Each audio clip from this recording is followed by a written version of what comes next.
சிஎஸ்சின்னு சொல்ல முடியாது. போதகர்களை பார்த்தீங்கன்னா நம்ம பண்ணுறதும் வித்தியாசமாக இருக்கு. ஒரு மாதிரி ஒரு பரபரப்பு ஆன்மீகத்தை கொண்டு வராங்க.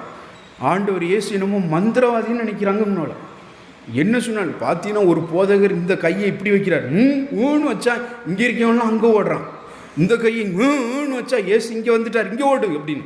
ரெண்டு பக்கம் வாரம் இப்படி வைக்கிறாப்புல 2 பேரும் முட்டி மோதி நடுவில் கிடக்குறாங்க. இதெல்லாம் டிவியில் இருக்குது. இன்னொரு இடத்துல பார்த்தீங்கன்னா இப்போ சிசிடிவி கேமராவெலாம் இருக்குல்ல, கண்டுபிடிச்சிடறாங்க. இன்னொரு இடத்துல பார்த்தீங்கன்னா பாவம் வாலிய பிள்ளைகள், ஏழை பிள்ளைகள், அதுகளுக்கு ஒரு இது இல்லை, தங்கம் பொட்டு தங்கம் கூட இல்லை போல்.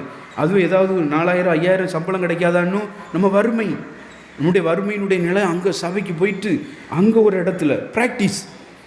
போதகர் இப்படி சொல்லும்போது நீங்கள் குதிக்கணும். ஊன்னு வைக்கும்போது தரையிலேருந்து எவ்வி குதிக்கணும். அது வீடியோவில் இருக்குது. ப்ராக்டிஸ் கொடுத்துட்டா போயிடணும். அப்போ இது என்ன? ஆண்டவர் என்ன மேஜிக்காக